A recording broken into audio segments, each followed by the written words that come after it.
Hello বন্ধুরা, creative ক্লাসরুমে তোমাদের সবাইকে স্বাগতম। আশা করি সবাই ভালো আছো। আজকের ভিডিওটিতে আমরা সপ্তম শ্রেণীর ডিজিটাল প্রযুক্তি বইয়ের শিক্ষণ অভিজ্ঞতা 5-এর সর্বশেষ ক্লাসটি করব।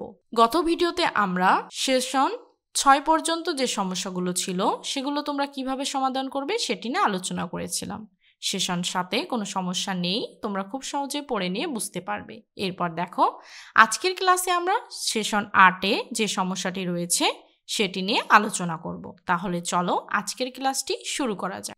সেশন 8-এ রয়েছে রোবটে সুডোকোড চালাই।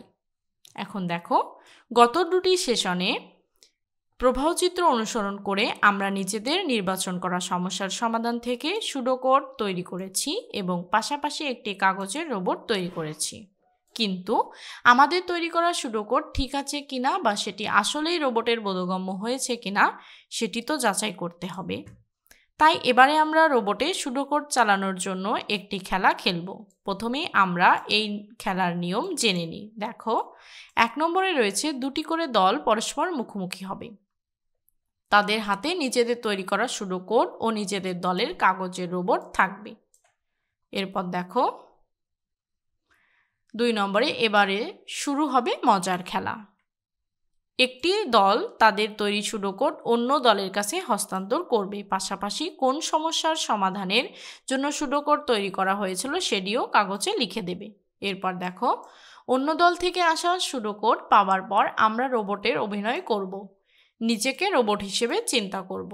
তারপর আমি যদি রোবট হতাম তাহলে আমার কাছে থাকা বর্তমান সুডোকোড অনুসরণ করে কি নির্ধারিত সেই সমস্যা আসলেই সমাধান করতে পারতাম, আমরা সেটি যাচাই করে দেখব। এরপর 5 নম্বরে সুডোকোডে দেওয়া প্রতিটি ধাপ অনুসরণ করে কাজটি সফলভাবে সম্পন্ন করতে পারলে নিচের ছক পূরণ করে ফেলব। আমাদেরকে এই ছকটি পূরণ করতে হবে। প্রথমে দেওয়া রয়েছে কিছু প্রশ্ন, আমাদেরকে সেই প্রশ্নগুলোর উত্তর করতে হবে। এখানে দেখো, আমি তোমাদের বোঝার সুবিধার্থে নমুনা উত্তরটি করে দিয়েছি, চলো সেটা দেখে নেওয়া যাক। তবে তার আগে যারা এখনও আমার চ্যানেলটিকে সাবস্ক্রাইব করনি, প্রতিদিনের ক্লাস এবং বিভিন্ন শিক্ষা বিষয়ক আপডেট তথ্য পাওয়ার জন্য এখনই চ্যানেলটিকে সাবস্ক্রাইব করে রাখবে। এখানে দেখো, প্রথম কলামগুলোতে রয়েছে প্রশ্ন এবং পরে আমরা যাচাই করে হ্যাঁ কি না সেটা লিখব। তাহলে দেখো, প্রথম প্রশ্নটি দেখি, পুরো সুডোকোড কি বুঝতে পেরেছি? যেহেতু আমরা সুডোকোডটি বুঝতে পেরেছি তাই অ্যান্সার দিয়েছি হ্যাঁ। এরপর দেখো, সুডোকোড অনুসরণ করে পুরো কাজ কি করা গেছে? যেহেতু কাজটি করা যাবে তাই আমি দেব হ্যাঁ। এরপর দেখো, সুডোকোডে কোনো নির্দিষ্ট ইনপুট বা আউটপুট কি পেয়েছি? হ্যাঁ। এরপর দেখো, সুডোকোডে কোথাও কি কোনো সিদ্ধান্ত নিতে হয়েছে? হ্যাঁ। তোমরা তো জানো যে সুডোকোডে সিদ্ধান্ত বা প্রবাহচিত্রে আমরা সিদ্ধান্তর বিষয়টি দিয়েছিলাম। এরপর দেখো, আমাদের কি মনে হয় এর চেয়ে আরও কম ধাপে পুরো সুডোকোডটি সম্পন্ন করা যেত? না, কারণ এর থেকে ছোট করে সুডোকোডটি লেখা সম্ভব নয়, তাহলে আমরা পুরো নির্দেশনাটি কোডের মাধ্যমে লিখতে পারবো না। এরপর দেখো, সুডোকোডে এমন কোনো ধাপ কি বাদ পড়েছে যেটা অবশ্যই প্রয়োজনীয় ছিল?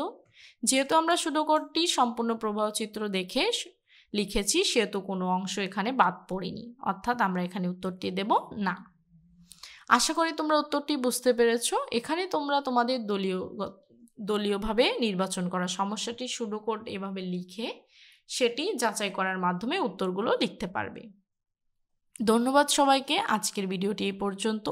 ভিডিওটি ভালো লাগলে অবশ্যই লাইক করবে এবং বন্ধুদের সাথে শেয়ার করবে। কোনো বিষয় বুঝতে অসুবিধা হলে অবশ্যই আমাকে কমেন্টে লিখে জানাবে। সবার সুস্থতা কামনা করে আজকের ভিডিওটি এখানেই শেষ করছি।